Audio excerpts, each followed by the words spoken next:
नमस्कार मु जानकी पाणिग्राही आज आउ थे आपण मान सहित किसी जड़ी बूटी नहीं ताहले आमे जानिबा आज यही गच्छ प्राय गाँ गहली समस्त जानती बाड़ी बगीचारे फूल कुंडरे फूल गछरे भी यह मिली थाए आर पत्र तीन तीन पत्र थाए या त्रिपत्री भी कह जाई थाए त्रिपत्रिया बोली कही थांती यह खाइबे आर फल विपरीत भाव थाए फूल जाक हलदिया हलदिया कलर थाए यह जदि आप खाइबे आर फल हो कि पत्र हो जदि आप खाती ताले आप नुणी नुणी लगी थे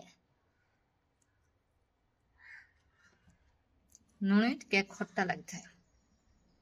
ये औषध गुण भरी रही पोषक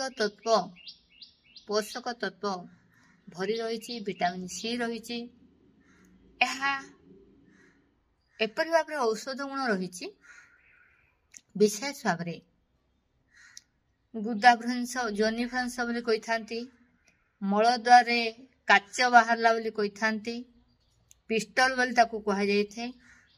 मलद्वार कि मूत्रद्वार महिला मानकर मूत्रद्वार भाई मानकर पुरुष मानकर मलद्वार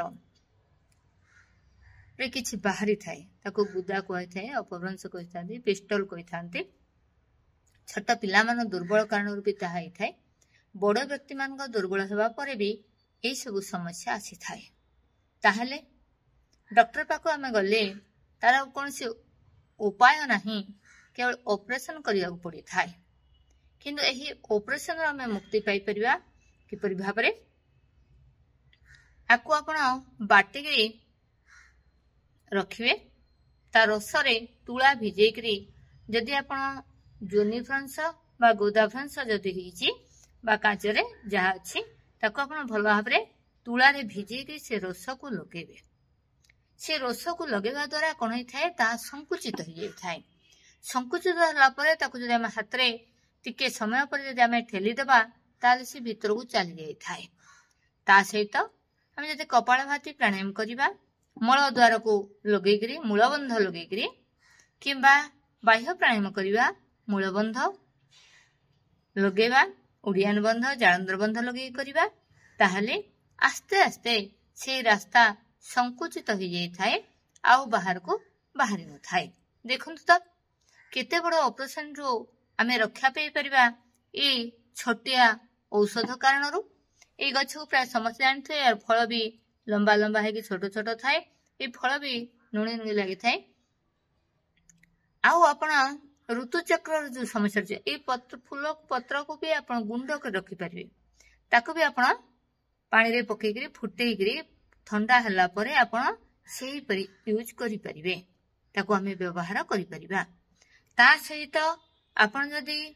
एही पत्र ऋतुचक्र जदी ठीक भाव रे हो नै ताहले एही पत्र को बाटिक हम जदी रस गुटे चमच 2 चमच लखा नियमित भाव रे किछि दिन खाइबा ताले हम ऋतुचक्र ठीक रही थाए आउ आपण एहा करिवा द्वारा आपनकर पेट बथा झाड़ा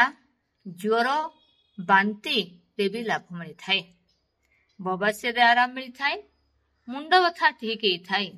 नियमित आपको किछि दिन खाइबारा आपन ज्योति वृद्धि पाई थाए दृष्टि शक्ति जहा कि चक्षु रोग विभिन्न प्रकार होइछि से चक्षु रोग दूर ही आपन दृष्टि शक्ति वृद्धि पाई थाए हार्ट कैंसर सेल को भी बढ़िया को देन थाए ओजन भी कम ही थाए ब्लड सुगर जो ज्वाला रहुछि से ज्वाला रे भी लाभ मिली थाए चर्म रोग रे भी विशेष लाभ मिली थाए ताहले आमे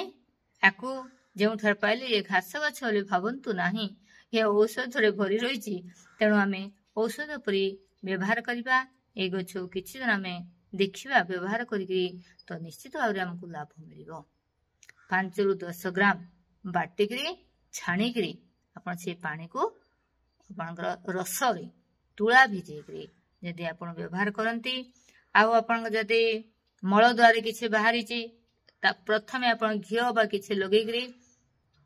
ବାମ ହାତର ବୁଢା ଆଙ୍ଗୁଠିରେ ନଖ ବାହାର କରି ଲଗେଇବେ, ତାକୁ ଚାରିପଟେ ସଫା କରିବେ ମଳଦ୍ୱାରକୁ। ତାପରେ ଆପଣ ଯଦି ଆକୁ